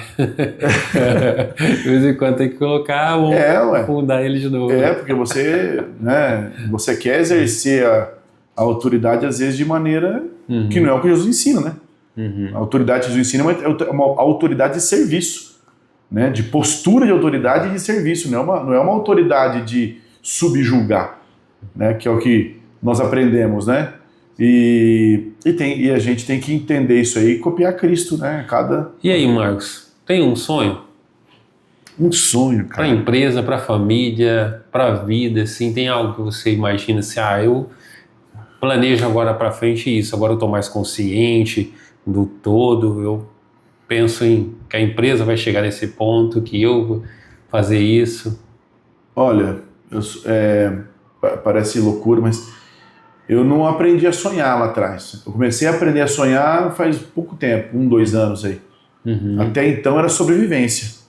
Sempre na sobrevivência.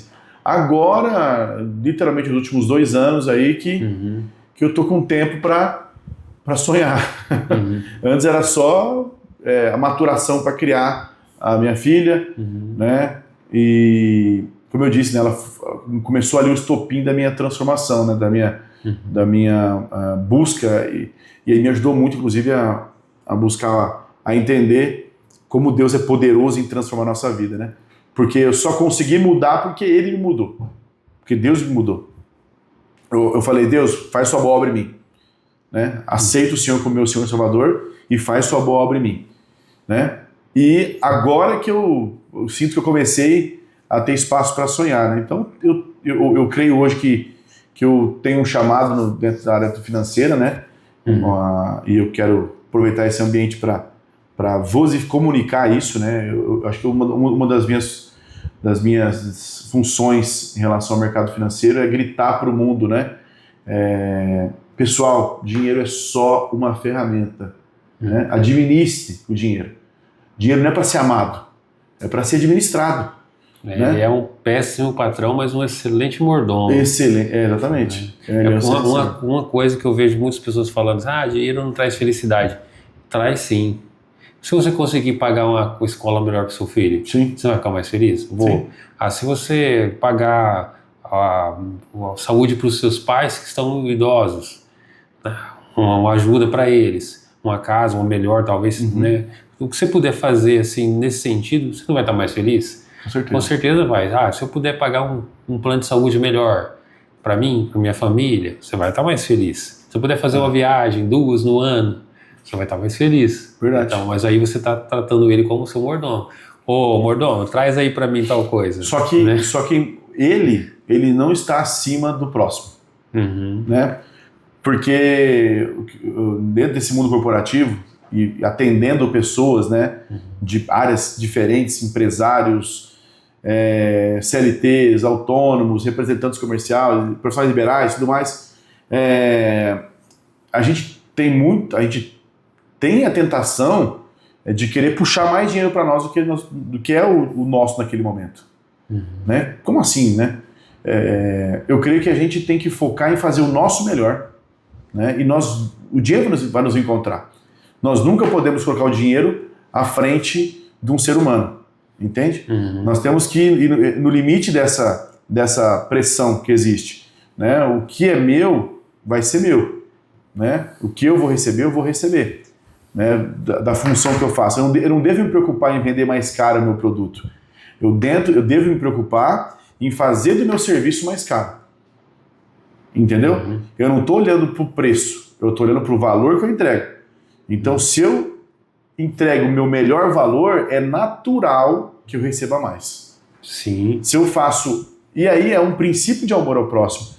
Se eu entrego o meu melhor para o meu próximo, seja ele quem está aqui dentro, seja ele o cliente, é natural que eu vou ter um retorno maior sobre isso. E eu entendo que a autonomia, quando nós vivemos de maneira autônoma, nós vamos, de novo, dinheiro é ferramenta. Se eu coloco ele como amor, aí eu começo a estragar vidas. A ferramenta é para fazer o serviço. Isso. Né? É uma ferramenta para fazer o serviço, não é maior do que o serviço. Então o foco... de quem recebe o serviço. Isso, então ele traz, mas eu não posso olhar para o que ele traz. Né? Eu vou usufruir do que ele traz. Mas o meu foco mental, eu creio que tem que ser nos bons processos e continuar estudando, sabe? Melhorando o conhecimento, porque daí sim a gente vai ser surpreendido com mais receita.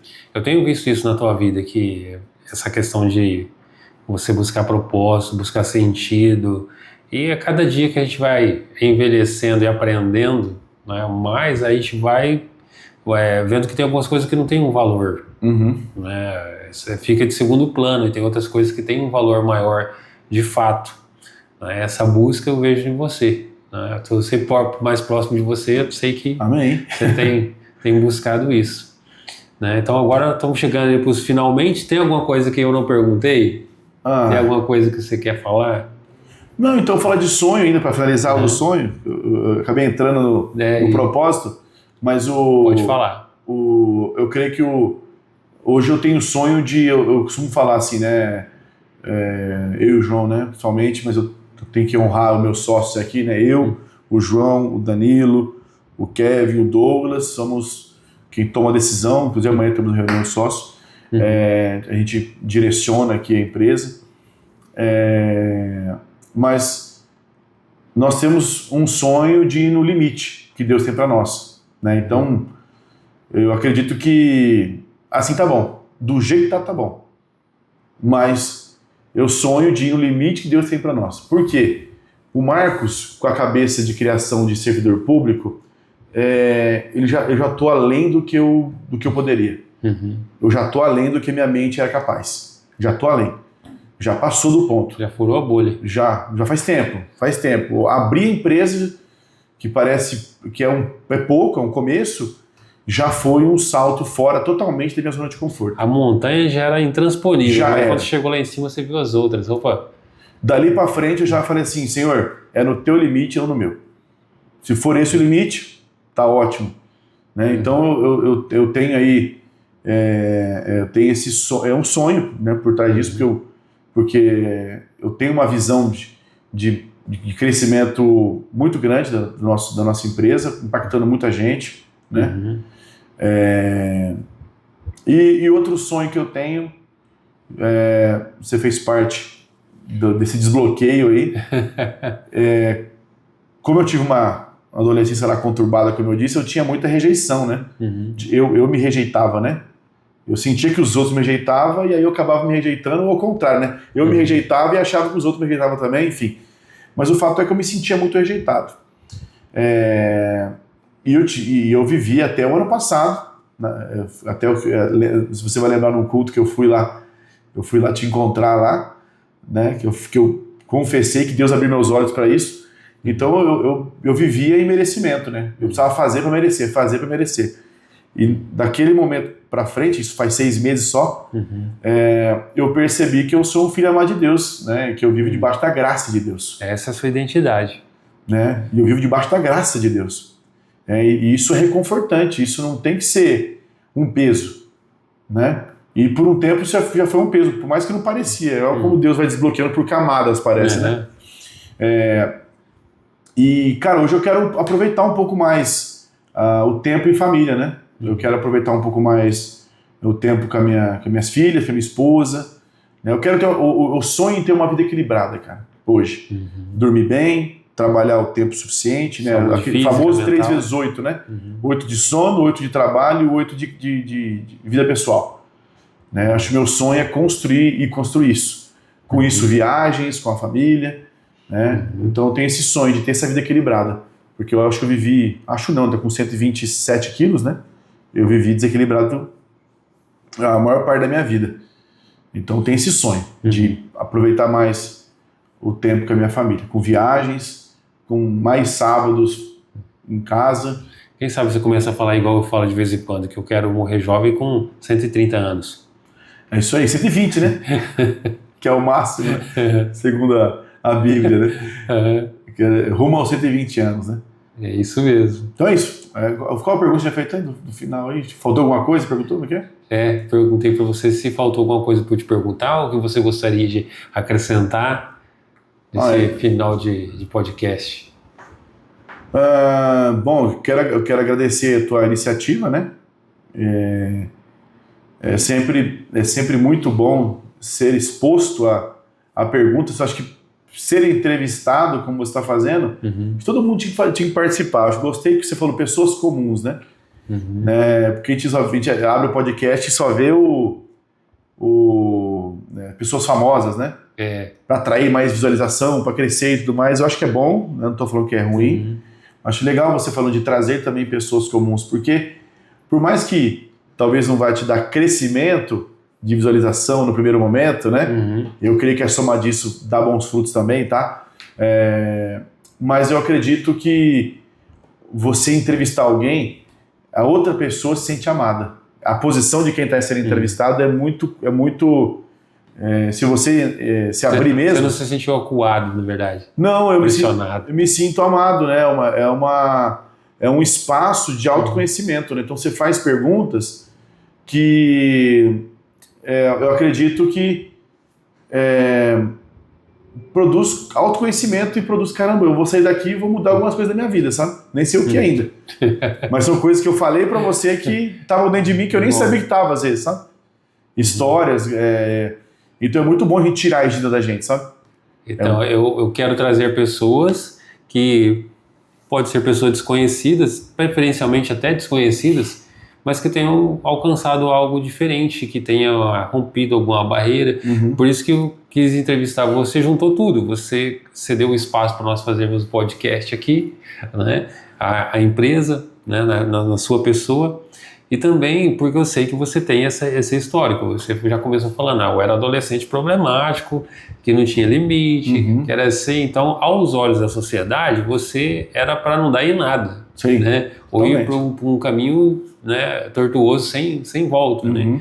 E você falou, não, teve momentos de dor, de ajuste, mas eu me coloquei em movimento. Né? Eu não vou me estagnar. Tem uma frase também que eu gosto muito, eu acho que quase todo dia eu falo para alguém essa frase, eu falo assim, ninguém muda o que não consegue identificar. Só que tem pessoas que elas conseguem identificar que precisam mudar, só que elas não querem. Né? É outro estágio. Então você identificou, você falou, não, tá doendo, não tá legal, vou mudar, e entrou no movimento, as coisas vão acontecendo. Você mesmo falou, olha, agora eu cheguei num patamar que já foi muito mais longe do que eu imaginava que eu podia. Isso. Né? Então é no movimento, daí agora você vai ter sonhos novos. Ela falou, tem 6 meses que mudou mais uma coisa na minha vida, agora vai... Né? Início de ano sempre a gente faz algumas promessas, né? Alguns planos, aí começam outros planos, outro ciclo, né? E a vida é assim. Falando do podcast, né? Tem uma pessoa que eu já conversei com ele, quero trazer aqui, você deve conhecer, que é o Júlio. Tem quadrigêmeos, você falou que nasceu gêmeo, né? Tem uma história legal. Tem uma história legal, né? Dos quadrigêmeos, né? Tem uma história legal. Então, assim, aquelas situações que a vida te traz e que é aquele momento... para ou voltar totalmente para trás e sucumbir, ou para encarar, renascer como a fênix, né? Encarar e ir para frente. Então, essas histórias como a sua de superação, para você chegar no que você chegou hoje, ter uma família estruturada e ter uma empresa da qual outras pessoas estão aqui trabalhando e trazendo sustento para suas casas, né? Dentro daquilo que um dia, como 2 amigos em casa de bermuda no final de semana conversando, chegou até aqui, né? Então, para isso, né? Aqui no prédio vocês estão com duas salas em andares diferentes, né? Isso. Então isso já é algo assim que já fica para a história. Sim. Como exemplo para outras pessoas seguirem, né? Tenho certeza que alguém que está ali do outro lado está pensando, pô, eu sou esse cara problemático e tal. Que tem solução, né? Tem solução. A solução está em Cristo, mas ele não arrebenta a porta, né? Ele está à porta. Ele está batendo, né? E a mudança dói, né? A semente para virar uma árvore, ela tem que rachar. Ela tem que morrer, né? Morrer na terra, né? Para virar aquela árvore enorme. E, como eu já disse nos cursos que você já fez comigo, né? A árvore frondosa, bonita, que dá bom fruto, leva pedrada para cair o fruto, né? Varada, é podada. E aqui não dá nada, leva machadada, né? Tá ali, corta ali da raiz, lá bem de baixo para queimar. Não tem nem sombra, não vira lenha, né? Vira lenha. Então, do jeito ou de outro, a gente está na berlinda, né? Está na situação e a gente precisa realmente de bons exemplos como o teu para poder incentivar a partilhar a mente de um com o outro, com o pessoal que está lá do outro lado e ajudar essa geração, né, a trazer esses valores, né? Porque o que a gente falou aqui é só a vida que acontece de fato. Eu creio que, assim, o segredo da vida para mim é ficar perto de Cristo. Né? Parece clichê eu falar isso aí, mas é isso. Porque todo o resto vem de ficar perto, sabe? As boas ideias vêm de ficar perto, a resiliência vem de ficar perto, sabe? A superação, a energia que você achou que não tinha vem de ficar perto, sabe? Então, se eu fosse dar uma dica crucial para uma boa vida, uma vida em abundante, né, como promete em João 10:10, é cuidar muito do devocional diário, né? E não estou falando de leitura, estou falando de devocional. E não confunda que vida abundante é vida sem problemas. Isso, não. Porque esse é desafio. Então, a própria história minha já, né? Na verdade, os desafios fazem parte. Superar desafios, gente, é uma delícia. Assim, aprender a superar desafios é uma delícia. É uma delícia, né? Minha filha passou por isso ontem, né? Ela foi cantar lá, morrendo de medo, e foi com medo. Né? Vai com medo mesmo. E eu tenho certeza que ela já nunca mais vai ser a mesma depois que ela encarou. Né? Ela vai continuar com medo, mas o medo já não é mais o bicho-papão, né? O medo já é superável. Então, eu acho que é ficar perto de Cristo. Como é que fica perto de Cristo? Devocional. Né? Você tem que fazer o devocional. Uma coisa que muitas pessoas não entendem é que, assim, às vezes eu comento, olha, Deus, Jesus, ele é uma pessoa para se relacionar. Ele é alguém. Não é assim, uma fumaça, sei lá, ele é alguém, uma pessoa. Você entra no carro, está orando. Você falou, eu ia nas viagens e ia orando o tempo todo e tal, né? Eu estava ali, nessa relacionamento que as coisas acontecem. Como que um pai passa valores morais para um filho? Andando juntos, não é assim, ó, tá o celular aí, olha aí, ó, um podcast. Os momentos de perdão que eu falei foram em oração. Então eu orava, Senhor, quem que eu estou esquecendo? Eu quero resolver minha vida. Então veio o casamento, eu resolvi. Aí veio meus familiares, eu resolvi pedir perdão para todos eles. Aí veio minha esposa, pedir perdão. Veio uma vizinha de porta, que hoje é vizinha de porta, que era uma catequista minha, da minha infância, que eu fiz ela chorar de tanta bagunça que eu fiz na sala, ela chorou num dia, ela é minha vizinha de porta. Eu pedi perdão para ela também. E, enfim. E como é que foi isso? Pedi perdão para minha filha. Fiquei pensando assim, como é que foi para a pessoa chegar assim, aquele homem de 1,90 m, assim, ó, perdoa aí. Não sei. Não sei, eu sei que eu falei, olha... Aí no mínimo você viu os olhos da pessoa regalados, assim, né? Olha, eu tava perdoado já. Porque ela já era minha vizinha há alguns anos, né, até esse momento chegar, né? Mas eu costumo dizer que o perdão tem dois lados, né? Ele não é uma coisa só. Tem dois lados. E os dois lados aprisionam. Quem recebe. E os dois lados liberta separadamente. Então, quem pede perdão se liberta, independente se o outro perdoa ou não. E quem libera perdão também se liberta, independente se o outro te pediu perdão ou não. Então, o pedir perdão e liberar perdão, eles, por mais que pareça relacionado, eles não estão relacionados. A libertação vem, olha, alguém te fez mal, mas ele não te pediu perdão. Dentro de você fala, fulano, você está perdoado.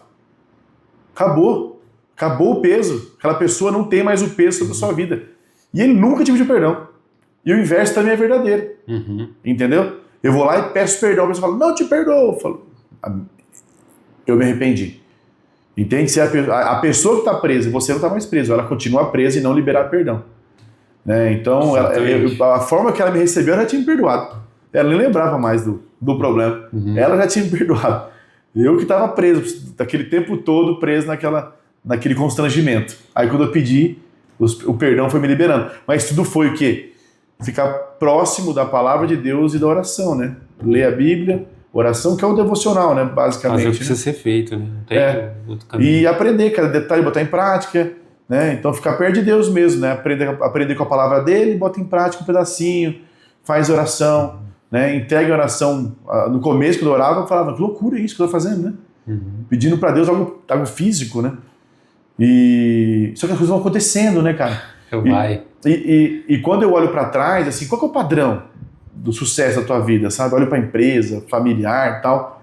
Cara, não tem padrão. Não tem como eu falar para você que nem uma receita de bolo, né? 3 ovos, uma xícara de farinha, você seguir a risca, cacau em pó. Se você seguir a risca, vai ficar igualzinho. Não tem. A receita, a única coisa padrão que teve foi ficar perto de Cristo o tempo todo.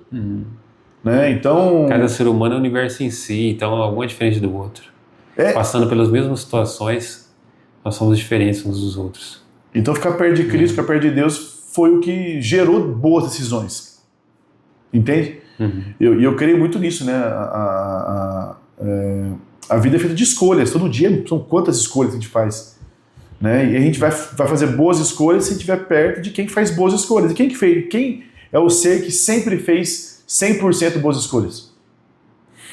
É Deus. É Cristo. Né? A Trindade, né? Espírito Santo. Então, se a gente está perto de quem sempre faz boas escolhas, a gente vai fazer boas escolhas. Né? Então, é isso. É ficar perto de Deus e vem o problema. Você faz boas escolhas. O momento chave disso aí foi o falecimento da minha avó. Né? Foi um momento muito dolorido para mim. A vontade era de fugir. Mas eu estava lendo Ezequiel na época e tinha alguns trechos que Ezequiel passava por uma tribulação muito grande e Deus o confortava, né? O Espírito Santo o erguia, né? E eu estava lendo aquilo e passando para minha avó. A primeira noite foi a noite, até hoje ainda, a noite mais difícil da minha vida, passando no hospital com a minha avó. Ali eu rompi muitas coisas que eu não estava pronto, como ver a nudez da minha avó, como ver ela sofrendo doloridamente, porque ela quebrou um osso, ela caiu e quebrou uma... Ela tinha 102 anos já na época. 102? 102. Graças a Deus, né? Ela quebrou... Você ficou um bom tempo morando com ela, né? Fiquei, ela ficava em casa, minha mãe trabalhava fora, então eu tive mais horas com ela do que com a minha própria mãe, né? De criação. Então, o primeiro dia foi assim, eu cheguei em casa às 7 da manhã, em prantos, que eu passei a noite no hospital, meu pai me substituiu com minha irmã, não lembro mais na época, foi minha irmã, em prantos, cheguei, e aí naquela noite quem iria... Não, meu pai que foi, meu pai passou todos os dias e eu e minha irmã revezamos as noites. E aí minha irmã foi, na outra noite era minha irmã e na outra era eu. Eu cheguei acabado, né? Tive uma esposa que me recebeu, preparou a roupinha, preparou o banho para mim, sabe? Tive esse carinho da minha esposa, mas eu lembro que eu chorava no chuveiro e minha esposa no box lá de fora conversando comigo, né? Eu chorando dentro do chuveiro, chorando. E aí assim, porque eu estava lendo a palavra e seguindo meu devocional, a palavra falou comigo, né? Por meio de Ezequiel naquela época, do profeta Ezequiel.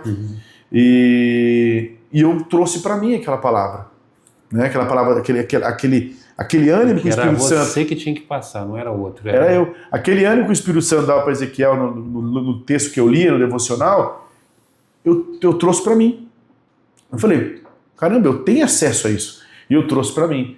Em resumo, eu saí em prantos acabado naquela noite, para na noite seguinte, que foi minha vez, eu levei um louvor para minha avó, né? Que eu esqueci qual que é o louvor, filha? Você lembra, não? Eu esqueci o louvor agora, vou ficar devendo. Mas eu levei um louvor que falava de dor, né? Daquele momento. Né? Então a gente tem que voltar sempre pro caminho andar nas pegadas de Cristo. Né?